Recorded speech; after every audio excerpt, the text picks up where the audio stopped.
नमस्कार दोस्तों, स्वागत है आपका मेरे इस not so famous YouTube channel कहानी पे। एक दो दिन पहले मैंने एक वीडियो अपलोड किया यूट्यूब पे, how English is killing Hindi and other Indian languages.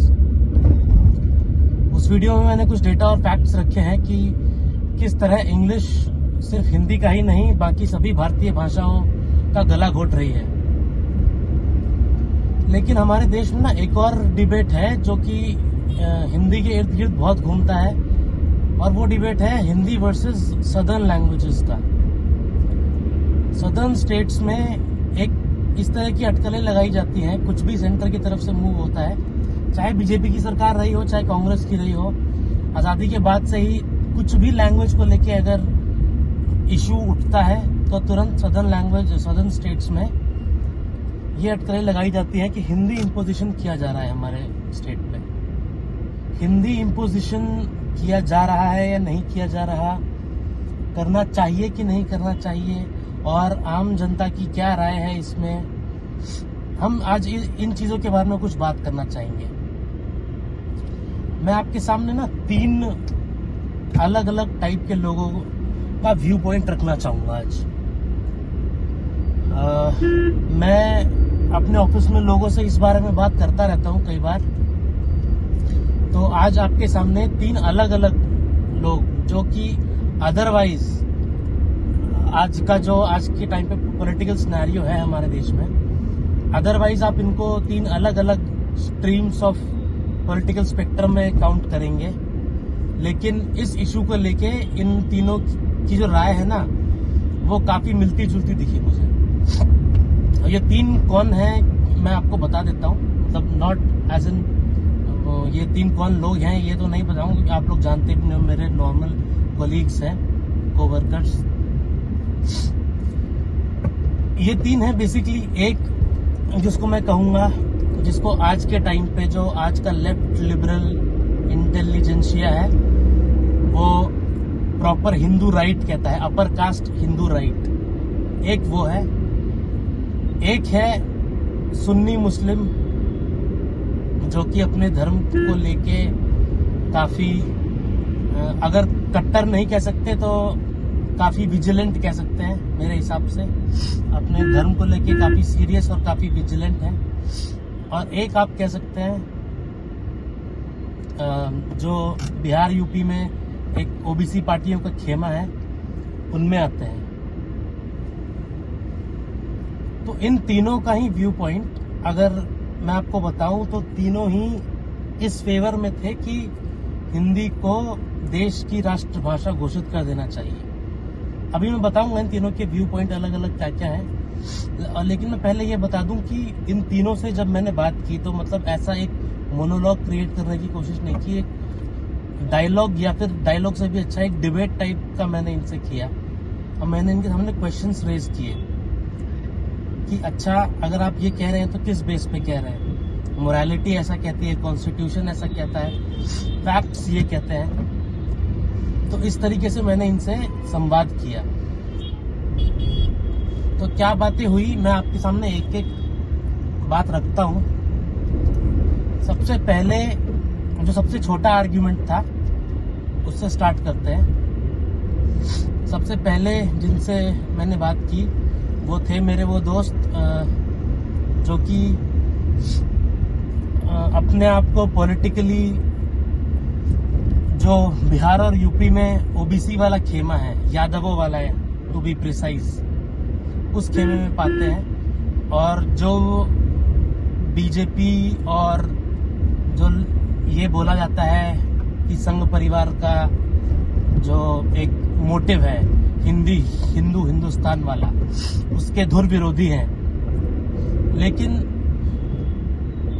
उनका भी ये मानना था कि हिंदी क्योंकि मेजॉरिटी ऑफ इंडियंस के द्वारा बोली और समझी जाती है तो हिंदी को नेशनल लैंग्वेज घोषित कर देना चाहिए। वो इस बात से बहुत परेशान होते हैं कि सदर्न स्टेट्स में, जो कि एक फैक्ट है, हिंदी को लेके एक विरोध है। लोग जानते हैं तो भी कई बार ऐसा देखा जाता है कि जानने वाले भी जान के हिंदी नहीं बोलते। सड़कों पे ही नहीं, सरकारी ऑफिसेज में प्राइवेट स्फेयर्स में हर जगह ये चीज़, अभी मैं बैंगलोर में गाड़ी चला रहा हूँ, तो ये बात मैं अपने पिछले 2-2.5 साल के एक्सपीरियंस से कह सकता हूँ कि हिंदी को लेके एक बैंगलोर में उतना ज़्यादा नहीं, लेकिन एक टाइप का विरोध तो है लोगों के मन में कि क्यों हम बोले हिंदी।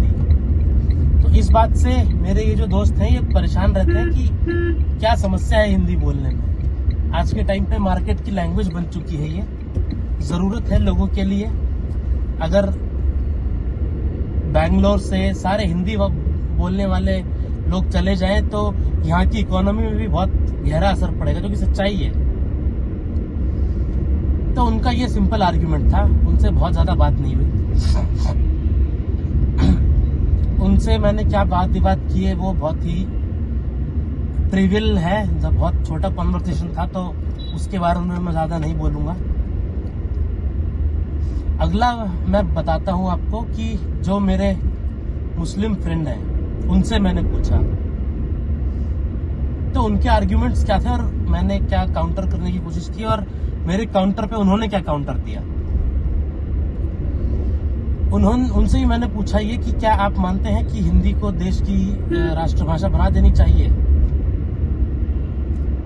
तो वो बोलते हैं, वो बेसिकली बिहार से है, हिंदी अच्छा बोल लेते हैं, उर्दू ज़्यादा अच्छा बोलते हैं।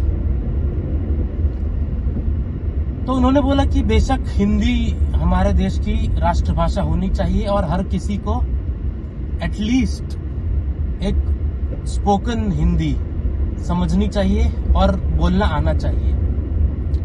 तो मैंने पूछा कि ये किस बेसिस पे आप ये बात कह रहे हैं। जिस तरीके से हम, ठीक है, हम समझते हैं हिंदी, बेशक बिहार में भी बहुत सारी भाषाएं हैं और जो मदर टंग है बिहार में भी बहुत सारी अलग अलग हैं, लेकिन वो सारी हिंदी से काफ़ी मिलती जुलती है, इसलिए हमें हिंदी समझना और बोलना आसान लगता है। लेकिन अगर आप लिंग्विस्टिकली देखें तो जो द्रविडियन लैंग्वेजेस हैं वो सच में काफ़ी डिफरेंट है हिंदी से और बाकी सारे इंडो आर्यन फैमिली के जो भी लैंग्वेजेस हैं उनसे। तो उनको तो ऑब्वियसली बहुत ज़्यादा डिफिकल्टी होगी हिंदी बोलने समझने में। तो अगर उनका काम चल रहा है बिना हिंदी के, तो वो क्यों सीखेंगे हिंदी? क्या कारण है उनके हिंदी सीखने का? तो उनका आइडिया था बेसिकली एक नेशनैलिटी को लेके। वो ये कह रहे थे कि देखो, एक पूरे दुनिया में कोई भी नेशन देख लो, एक नेशन को जोड़ने के लिए कॉमन लैंग्वेज हर जगह है। उनका जो भी आइडिया था कॉमन लैंग्वेज का, हिंदी का, वो नेशनैलिटी से आ रहा था। वो ये कह रहे थे कि नेशन का जो कॉन्सेप्ट है बेसिकली वो है ही इसीलिए कि एक तरह के लोग हैं नेशन में। अब हमारे देश में एक तरह के लोग तो हो नहीं सकते हैं, डाइवर्सिटी इतनी ज़्यादा है, एक ज्योग्राफी इतनी बड़ी है। अब अमेरिका वाला हिसाब तो है नहीं हमारे देश में कि भाई 200 साल तक पूरी बर्बरता से नेटिव सोसाइटीज़ को मार दिया गया हो और एक ही लैंग्वेज, एक ही कल्चर को ज़बरदस्ती थोप दिया गया, फैला दिया गया हो। तो हर जगह तो डाइवर्सिटी बनी ही हुई है और बनी भी रहनी चाहिए। लेकिन एक जब लैंग्वेज की बात आती है तो बात आती है कम्युनिकेट करने की। जब अगर आप लैंग्वेज हर किसी का अलग कर दोगे तो आप बेसिकली एक पार्ट, इंडिया के एक पार्ट को ये बताना चाह रहे हो कि तुम दूसरे पार्ट से ठीक से कम्युनिकेट नहीं कर सकते क्योंकि तुम्हारी लैंग्वेज अलग है। और बेशक नेचुरली लैंग्वेज अलग रही हो, लेकिन आर्टिफिशियली भी कुछ ऐसा कोशिश न की जाए अगर कि देश के दो अलग अलग हिस्सों के लोग आपस में कम्युनिकेट कर सकें अच्छे से, तो ये आइडिया ऑफ नेशन को ज़्यादा स्ट्रांग नहीं करेगा और ये वीक ही करेगा, क्योंकि लोग आपस में कम्युनिकेट नहीं कर पा रहे। एक नेशन में लोग जब होंगे तो उनके अंदर कुछ सिमिलैरिटीज वाला कोई तो पॉइंट होना ही चाहिए। तो फिर मैंने पूछा तो अच्छा ऐसा क्यों नहीं है कि हम नॉर्दर्नर्स तमिल सीख लें या कन्नड़ा सीख लें या कोई भी लैंग्वेज सीख लें, वो सिर्फ साउथ वाले ही क्यों हिंदी सीखें या फिर कोई भी नॉर्दर्न लैंग्वेज सीखें? तो वो कहते हैं कि ऐसा नहीं होता है। तुम ये बोलोगे कि एक देश में 80 लोग हैं जो एक काम कर रहे हैं और 20 लोग हैं जो दूसरा काम कर रहे हैं, 80 लोग 20 की तरफ से चलेंगे, ऐसा कहीं नहीं होता है। वो बेसिकली प्रैक्टिकली जा रहे थे। तो फिर मैंने पूछा, अच्छा तो मतलब आपके हिसाब से जो मेजॉरिटी है उसकी बात माइनॉरिटी को माननी चाहिए? तो कहते हैं हाँ। फिर मैंने उनसे बोला कि अच्छा, आप इसी लाइन ऑफ आर्ग्यूमेंट को मैं थोड़ा सा ट्विस्ट करता हूँ। आप मुस्लिम हो, मैं आपसे ये कहता हूँ कि अब आप अपने जो कस्टम्स हैं, आपके जो रिलीजियस प्रैक्टिसेस हैं, उनको ना मान के जो मेजॉरिटी रिलीजन है यहाँ पे इंडिया में, हिंदुइज्म है, फैक्ट है, मेजॉरिटी हिंदूज हैं हमारे देश में, उसको क्यों नहीं मानते? आप बताइए, क्या फिर ये सही रहेगा अगर मैं देश के मुस्लिम्स को या क्रिश्चियंस को ये बोलूं कि आप जो यहाँ की मेजॉरिटी रिलीजन है उसको फॉलो करिए, क्योंकि मेजॉरिटी ही, क्योंकि हमें देश में सिमिलैरिटी लानी है, एक यूनिफॉर्मिटी लानी है, और उसके लिए एक सिमिलर चीज पूरे देश को करनी होगी। तो 20 लोग अगर एक फेथ को फॉलो कर रहे हैं तो 80 लोग तो उसको फॉलो करेंगे नहीं, तो 80 लोग जो फॉलो कर रहे हैं वो बाकी 20 लोग करना चाहिए। तो आप क्यों नहीं हिंदुइज्म को फॉलो करते? आप क्यों इस्लाम में टिके हुए हैं अभी तक? तो कहते कि तुम्हारी बात सही है, तुम्हारा पॉइंट भी सही है, दिखने में तुम्हारा पॉइंट लॉजिकल लग रहा है, लेकिन एक बात समझो कि जो रिलीजियस है वो जो रिलीजन है वो बेसिकली एक प्राइवेट स्फेयर की चीज है। रिलीजन एक पब्लिक स्फेयर की चीज दिखती है, लेकिन नॉट नेसेसरीली पब्लिक चीज है। रिलीजन एक हर किसी का अपना अलग हो सकता है, क्योंकि वो अपने घर में प्रैक्टिस करता है वो चीज।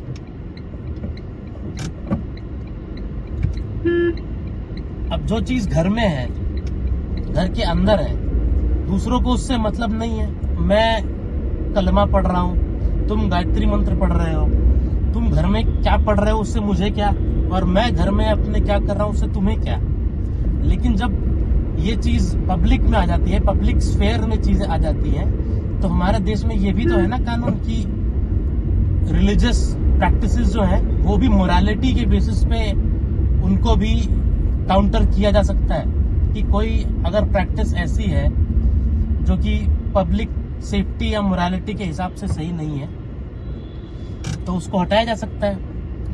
तो उसी हिसाब से लैंग्वेज जो है ये एक पब्लिक स्फेयर की चीज है, क्योंकि लैंग्वेज हमें एक दूसरे से इंटरेक्ट करने में मदद करता है। तो बेसिकली उनका आर्ग्यूमेंट यही था कि क्योंकि लैंग्वेज एक पब्लिक स्फेयर की चीज है और लैंग्वेज बहुत जरूरी है, एक कॉमन लैंग्वेज बनाना बहुत जरूरी है ताकि पूरे देश के लोग एक दूसरे से इजीली इंटरेक्ट कर पाए, इसीलिए हिंदी को नेशनल लैंग्वेज घोषित कर देना चाहिए। और क्योंकि हिंदी मेजॉरिटी के द्वारा बोली जाती है तो ये एक इजी टास्क होगा कि जो देश की एक माइनॉरिटी पॉपुलेशन है जो हिंदी नहीं जानती उसको हिंदी सिखाया जाए, बशर्ते कि कोई और दूसरी लैंग्वेज बहुत सारे लोगों को सिखाई जाए। तो उनसे मेरी इतनी ही बात हुई। फिर मेरी बात होती है मेरे एक और दोस्त से, जिसको आप पॉलिटिकली हिंदू राइट, जो आज के टाइम पे लेफ्ट लिबरल्स जिसको हिंदू राइट कहते हैं, अपर कास्ट हिंदू राइट, वो उस खेमे से आते हैं। उनसे मैंने पूछा कि क्या हिंदी को देश की नेशनल लैंग्वेज घोषित कर देना चाहिए? उन्होंने भी कहा हाँ बिल्कुल कर देना चाहिए। उनसे मेरी काफी डिटेल्ड डिस्कशन हुई और उनसे कॉन्स्टिट्यूशन और कॉन्स्टिट्यूशनल वैल्यूज को लेके भी काफी सारी बातें हुई।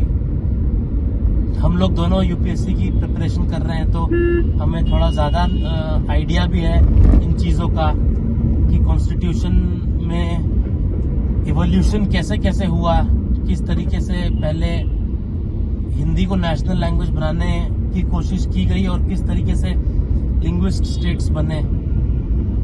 तो जब मैंने उनसे पूछा कि क्या हिंदी हमारी नेशनल लैंग्वेज होनी चाहिए, तो उन्होंने ही बोला कि हाँ बिल्कुल हिंदी को एक नेशनल लैंग्वेज घोषित कर देना चाहिए। तो फिर उनसे ज्यादा फैक्चुअल बातें हुई और उनसे मैंने पूछा कि किस बेसिस पे आप ये कह रहे हो कि हिंदी एक नेशनल लैंग्वेज पूरे देश के लिए बना देनी चाहिए। तो पहले उनका भी यही आर्ग्यूमेंट था जो पहले मेरे मुस्लिम फ्रेंड का आर्ग्यूमेंट था कि मेजॉरिटी देश की यही बोलती है, मैक्सिमम लोग ज़्यादा इजी जो नॉन हिंदी स्पीकर्स हैं उनको हिंदी सिखाना होगा। अगर वाइस वर्सा होता तो आज हम भी कोई और लैंग्वेज सीख लेते, कोई समस्या नहीं है लैंग्वेज सीखने में। इंग्लिश भी बाहर फॉरेन लैंग्वेज ही है, बेसिकली इंग्लिश भी सिखाई है हमने,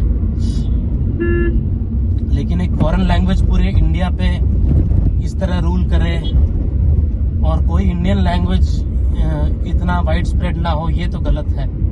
एक इंडियन लैंग्वेज तो होनी चाहिए जो कि पूरे भारत में फैली हो और हर भारतीय बोलता हो। तो मैंने उनको बोला कि क्या तुम जानते हो भाई कि क्या क्या वो कारण है जिससे नॉन हिंदी स्पीकर्स खासकर सदर्न स्टेट्स वाले ये बोलते हैं कि इंग्लिश रहनी चाहिए ऑफिशियल लैंग्वेज, ना कि हिंदी। तो उन्होंने बोला कि नहीं तुम बताओ। मैंने बताया फिर उन्हें कि जैसे हमारे लिए इंग्लिश बोलना या सीखना एक डिफिकल्ट टास्क है, वैसे ही सदर्न स्टेट्स वालों के लिए भी इंग्लिश बोलना या सीखना एक डिफिकल्ट टास्क है। तो सदर्न स्टेट्स वालों का आर्ग्यूमेंट ये होता है, और तुम बताना, मैंने अपने दोस्त से पूछा कि तुम बताना कि ये आर्ग्यूमेंट लॉजिकल है कि नहीं।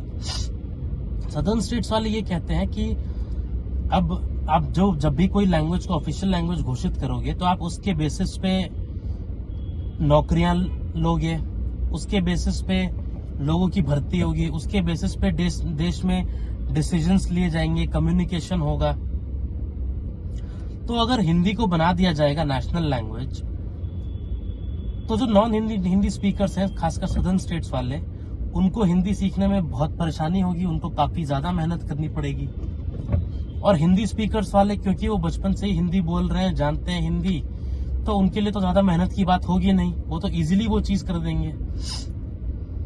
तो ये तो एक नाइंसाफी होगी एक काफी मेजर सेक्शन ऑफ इंडियंस के साथ कि उनको एक बराबर स्टेज पे लाके नहीं खड़ा किया जा रहा देश में।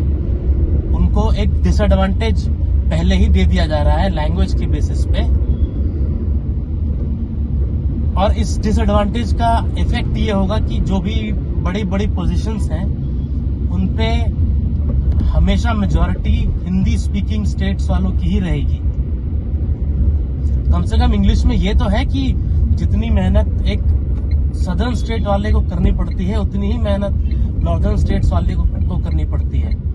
हम सब जानते हैं कि हमारे देश में बहुत सारे लोग इंग्लिश नहीं बोल पाते ठीक से। एक पीयर प्रेशर रहता है हर किसी के मन में कि अरे मेरी इंग्लिश तो बहुत खराब है।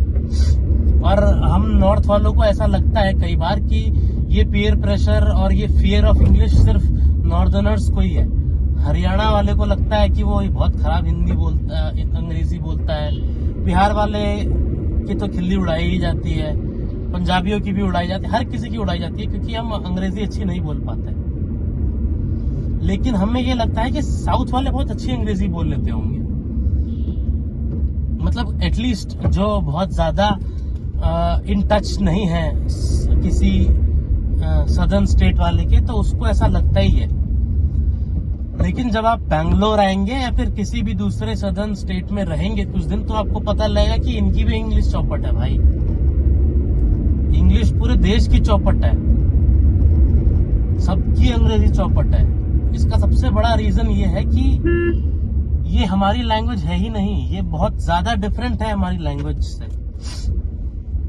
बेशक आज के टाइम पे आप कभी गौर करिएगा इस चीज को, एक बंगाली को या एक मराठी को जो बेसिकली हिंदी स्पीकिंग नहीं होते हैं, बंगालीज और मराठीज उनकी अपनी अलग लैंग्वेज है, स्क्रिप्ट है, लिटरेचर है पूरा, और उनके स्कूल्स में भी पढ़ाई, मतलब कई सारे लोग होते हैं जो बांग्ला मीडियम और मराठी मीडियम से पढ़े होते हैं, लेकिन उनको हिंदी ग्रैप करने में बहुत ज्यादा डिफिकल्टी होती नहीं है क्योंकि बेसिकली बहुत एक रिलेशन है इन हिंदी में और इन लैंग्वेजेस में, बहुत ज्यादा दूर नहीं है ये एक दूसरे से। उसी तरीके से अगर आप देखेंगे तो तमिल, कन्नड़ा, मलयालम, इन सब लैंग्वेजेस में भी एक सिमिलैरिटी है। और एक तमिल को जितनी आसानी कन्नड़ा सीखने में होगी उतनी आसानी हिंदी सीखने में नहीं हो सकती कभी। वो ज्यादा इजीली कन्नड़ा या मलयालम लैंग्वेज सीख लेगा, मलयाली लैंग्वेज। मतलब बेसिकली मैं ये कहना चाह रहा हूँ कि इंग्लिश काफी अलग है। अब आप ये भी बोल सकते हैं कि इंग्लिश ही भी इंडो आर्यन फैमिली का ही एक पार्ट है, लेकिन अगर वो पार्ट है भी तो वो कई हजार साल पहले अलग हो चुका है, एक अलग लाइन में जा चुका है। और अगर आप देखें आज के टाइम में तो कन्नड़ा में और हिंदी में जो वर्ड्स यूज होते हैं वो काफी सिमिलर है। तमिल में डिफरेंट है, कन्नड़ा और तेलुगु में संस्कृत का बहुत हाई इन्फ्लुएंस है। तो हम अपने पॉइंट पे वापस आते हैं कि जब मेरी उस दोस्त से बात हुई और मैंने उसको बोला कि सदर्न स्टेट्स वालों का ये आर्ग्यूमेंट है, तो ये आर्ग्यूमेंट लॉजिकल है कि नहीं, तो उसने बोला कि हाँ यार ये आर्ग्यूमेंट तो बिल्कुल लॉजिकल है, लेकिन ये बात भी होनी चाहिए कि एक देश है तो एक लैंग्वेज, एक मीडियम ऑफ कम्युनिकेशन तो होना चाहिए, और वो इंग्लिश नहीं हो सकता। इंग्लिश सिर्फ इस पॉइंट पे कि अगर कोई चीज सदर्न के लिए डिफिकल्ट है तो वो चीज नॉर्दर्नर के लिए भी डिफिकल्ट बनाओ, ये कोई सही बात नहीं है। हम ऐसा क्यों नहीं कर सकते कि इस चीज को किस तरीके से सदर्न स्टेट वालों के लिए आसान बनाए। ऐसा भी तो हो सकता है कि जैसे तुमने बोला कि लैंग्वेज की वजह से अच्छे पोजीशंस पे गवर्नमेंट जॉब्स में या फिर कहीं भी सदर्नर्स का पार्टिसिपेशन ज्यादा नहीं हो पाएगा, उनके साथ एक डिस्क्रिमिनेशन हो पाएगा। तो जिस तरीके से हम रिजर्वेशन देते हैं डिप्राइव्ड क्लासेस को, कास्ट बेस्ड रिजर्वेशन है जिस तरह हमारे देश में, उसी तरीके से इन चीजों में एक लैंग्वेज बेस्ड रिजर्वेशन टाइप कुछ हम कर सकते हैं। ऐसे अरेंजमेंट्स भी किए जा सकते हैं कि जब गवर्नमेंट जॉब की भर्ती निकलती है तो सदर्न स्टेट वालों को सिर्फ 100 में से 20 मार्क्स चाहिए हो और नॉर्दर्न स्टेट वालों को 100 में से 40 या 50 मार्क्स चाहिए हो। ऐसे भी अरेंजमेंट्स हो सकते हैं। इससे उनके लिए भी ये रहेगा कि हाँ चलो, ऐसा नहीं है कि हमारे साथ पूरा डिस्क्रिमिनेशन किया जा रहा है, हमें एक तरीके से प्रमोट करने के लिए भी थोड़ा हेल्प किया जा रहा है कि हाँ तुम कम जानते हो तो भी तुम्हें अपॉर्चुनिटी मिलेगी। फिर मैंने उनको बोला कि चलो ठीक है, ये बात तुम्हारी ठीक है, मान ली मैंने, लेकिन अगर किसी का नहीं है मन सीखने का तो हमें तो लिबर्टी है ना, liberty of thought, expression, faith. किसी को अपने आप को नहीं एक्सप्रेस करना हिंदी में तो तुम उसको कैसे मजबूर कर सकते हो? तुम क्यों मजबूर करोगे उसको हिंदी बोलने पे और हिंदी सीखने पे? अगर नहीं करना तो फिर हम क्या कर सकते हैं इसमें? देश के कॉन्स्टिट्यूशन में कुछ जो बेसिक फिलोसॉफिकल वैल्यूज हैं वो अच्छी तरह लिखी हुई है, डिफाइंड है कि नहीं, जबरदस्ती नहीं कर सकते किसी के साथ, हर किसी को लिबर्टी है। तो फिर उसने यही बोला कि अब ठीक है लिबर्टी तो है, लेकिन अब देश में एक बहुत बड़ा सेक्शन है जो बीजेपी को और मोदी को वोट नहीं करता। वो नहीं चाहते कि बीजेपी पावर में रहे, मोदी पावर में रहे, लेकिन अब पावर में है बीजेपी। ये इस बेसिस पे है कि मेजॉरिटी लोगों ने बीजेपी को वोट किया है, तो उसी हिसाब से मेजॉरिटी जो है उसकी जो प्रिंसिपल्स हैं, उसकी जो वैल्यूज हैं या फिर उसकी जो प्रैक्टिसेस हैं उसको फॉलो करना चाहिए माइनॉरिटी को। उनका भी वही आर्गुमेंट, मेजॉरिटी माइनॉरिटी वाला। तो फिर मैंने उनको बोला कि तुमने क्लास 7th 8th में मेजॉरिटेरियनिज्म वाला कॉन्सेप्ट पढ़ा है? तो वो कहते हैं हाँ भाई पढ़ा होगा, एग्जैक्टली ध्यान नहीं है, थोड़ा डिफाइन करो। तो मैंने उन्हें बताया मेजॉरिटेरियन वाला जो कॉन्सेप्ट एनसीईआरटीज में है, उस टाइम पे जिस टाइम पे हम स्कूल में थे हमें एग्जाम्पल दिया जाता था श्रीलंका का, सिन्हलीज और तमिल्स का। उनकी लैंग्वेज अलग है, उनका कल्चर अलग है, और किस तरीके से श्रीलंका में सिन्हलीज ने तमिलियंस को दबाना स्टार्ट कर दिया था। हर बेसिस पे, हर लैंग्वेज के बेस पे, कल्चर के बेस पे उनको दबाना स्टार्ट कर दिया था, और उसकी वजह से एक वहां पे सेपरेटिस्ट मूवमेंट स्टार्ट हो गया था। LTTE वाला जो मूवमेंट आप लोगों ने शायद सुना भी होगा, तमिलियन मूवमेंट श्रीलंका में चला था। तो फिर मैंने उनसे यही बोला कि मेजॉरिटेरियनिज्म जब हम ज्यादा देश में फैलाने लगेंगे कि नहीं जो मेजॉरिटी कहेगा वही होना चाहिए और वही होगा, तो फिर ये तो यार डेमोक्रेसी के लिए एक मतलब वो है कि ठीक है तुम डेमोक्रेसी को मान रहे हो कि जो मेजॉरिटी है बस उसी का राज, तो यार ये तो गलत बात है। फिर इसमें लिबर्टी की जगह नहीं है। बस नाम के लिए डेमोक्रेसी है लेकिन लोगों को लिबर्टी नहीं है। तो फिर वो बोलता कि यार ठीक है तुम्हारा सारा पॉइंट ठीक है, लेकिन तुम सिंपल मेरे को ये बता दो कि ये कहाँ से जस्टिस है कि क्योंकि एक सेक्शन ये चाहता है कि मेरे को डिफिकल्टी ना हो, मेरे को ज्यादा डिफिकल्टी ना हो, तो पूरे देश को डिफिकल्टी बराबर हो। ये कहाँ से सही बात है? इंग्लिश को सीखना और इंग्लिश पूरे देश में आज इंग्लिश की वजह से जिस तरीके से सारी लैंग्वेजेस मर रही हैं धीरे धीरे, ये कहाँ तक सही है?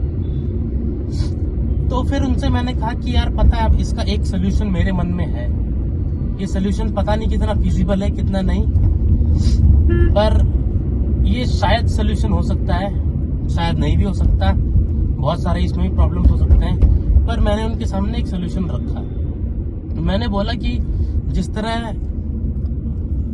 यूपी और बिहार में भी बहुत सारी लैंग्वेजेस हैं, हरियाणा का आदमी हिंदी नहीं बोलता है, वो हरियाणवी बोलता है। बिहार में हिंदी नहीं बोली जाती, भोजपुरी और मैथिली बोली जाती है और मगही। बंगाल में बांग्ला बोली जाती है, लेकिन ये लैंग्वेजेस हिंदी से काफी सिमिलर है। तो इन लैंग्वेजेस को बोलने वाले लोग हिंदी इजीली सीख लेते हैं या समझ जाते हैं, और इजीली ना सही तो भी इंग्लिश सीखने जितनी डिफिकल्टी नहीं होती। हमने भी हिंदी सीखी है, हमारी भी मातृभाषा तो हिंदी नहीं है। मेजॉरिटी ऑफ लोगों की मातृभाषा हिंदी नहीं है, कोई दूसरी है। कुछ यूपी में कुछ क्षेत्र हैं और मध्य प्रदेश में, उनको छोड़ के मेजॉरिटी ऑफ इंडियंस की मातृभाषा कुछ और है, हिंदी नहीं है, लेकिन सबने हिंदी सीखी है। तो उसी तरीके से क्यों ना एक ऐसी लैंग्वेज क्रिएट की जाए जो कि ये जो 4 द्रविडियन लैंग्वेजेस हैं, तमिल, कन्नड़ा, तेलुगु और मलयालम, इनसे मिला के बनाई जाए और ये एक इन चारों की एक द्रविडियन अम्ब्रेला लैंग्वेज बने, जो कि इन चारों की वोकैबुलरी और इनके ग्रामर से मिलके बनी हो, ताकि इन चारों स्टेट्स के और इन चारों लैंग्वेजेस के स्पीकर्स इजीली इसको सीख पाए। तो मैंने बोला कि एक अम्ब्रेला लैंग्वेज बनानी चाहिए, और जिस तरीके से आज के टाइम पे 2 लैंग्वेजेस को हम ऑफिशियल मान के चलते हैं, इंग्लिश और हिंदी, एटलीस्ट सेंट्रल गवर्नमेंट में, तो इन 2 लैंग्वेजेस को, इंग्लिश को रिप्लेस करके वो द्रविडियन लैंग्वेज, जो द्रविडियन अम्ब्रेला लैंग्वेज होगा, वो होगा सेकंड ऑफिशियल, या फिर सेकंड और फर्स्ट कुछ नहीं है इसमें, equally official language Hindi and that umbrella Dravidian language.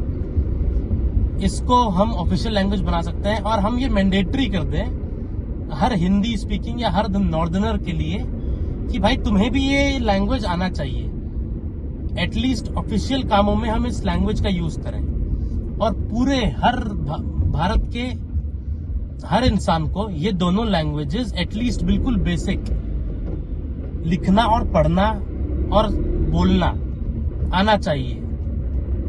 इससे एक सेंस ऑफ यूनिटी क्रिएट होगी। यूनिट का मतलब होता है 1, तो एक 1 तो नहीं होगा, लेकिन यूनिटी फ्रॉम 2 हम इसको कह सकते हैं कि क्योंकि डिफरेंसेस हैं तो हम 2 लैंग्वेजेस के बेसिस पे अपनी यूनिटी क्रिएट करेंगे कि ये 2 लैंग्वेजेस हर भारतीय जानेगा और इन 2 लैंग्वेजेस को बोलेगा। इससे क्या होगा कि बचपन से ही जो नॉर्दर्न स्पीकिंग पॉपुलेशन है वो द्रविडियन लैंग्वेजेस के जो बहुत कोर वोकैबुलरी होगी, कोर ग्रामर होगा, उसको सीखेगा, समझेगा। ऐसा नहीं है कि ये लैंग्वेज अगर ये जो अम्ब्रेला लैंग्वेज होगा वो सीख लेने से कोई कन्नड़ा बोलना सीख जाएगा या समझना सीख जाएगा, या तमिल लैंग्वेज बोलना या समझना सीख जाएगा, ऐसा नहीं है। सेम उसी तरीके से जिस तरीके से अगर कोई हिंदी बोलना सीख लेता है तो इसका ये मतलब नहीं है कि उसको हरियाणवी बोलना या भोजपुरी बोलना या पंजाबी बोलना भी आ जाएगा। अगर मान लीजिए कि कोई तमिलियन या कन्नडिगा हिंदी बोलना सीख लेता है, फिर भी जब वो हरियाणा में जाएगा या बिहार में जाएगा तो वो वहां पे स्ट्रगल करेगा ही करेगा, क्योंकि वहां की जो लोकल लैंग्वेज है वो भी हिंदी से काफी अलग है। तो उसको स्ट्रगल तो करना पड़ेगा। उसको हिंदी सीखने का ये मतलब नहीं कि उसको हरियाणवी बोलना भी आ जाएगा, भोजपुरी बोलना भी आ जाएगा। सेम उसी तरीके से इस अम्ब्रेला लैंग्वेज को सीखने वाले को कन्नड़ा बोलना या तमिल बोलना नहीं आएगा, उसके लिए उसको एक्स्ट्रा स्ट्रगल करना पड़ेगा। लेकिन एक सेंस ऑफ यूनिटी और एक सेंस ऑफ फ्रेटर्निटी तो आएगी कि हाँ चलो, ये लोग भी जो नॉर्दर्न स्पीकिंग स्टेट्स वाले लोग हैं, ये भी एफर्ट डाल रहे हैं एक द्रविडियन लैंग्वेज को सीखने का। तो जो सदर्न स्टेट्स वाले हैं उनके मन में भी ये होगा कि हाँ चलो, ऐसा नहीं है कि सिर्फ हमें ही एक नॉर्दर्न स्टेट का कोई लैंग्वेज सिखाया जा रहा है, नॉर्दर्न स्टेट्स वालों को भी हमारी एक लैंग्वेज सिखाई जा रही है। बेशक वो आर्टिफिशियली क्रिएटेड लैंग्वेज हो, उनको भी वो सिखाया जा रहा है और उनको भी बराबर मेहनत करनी पड़ रही है।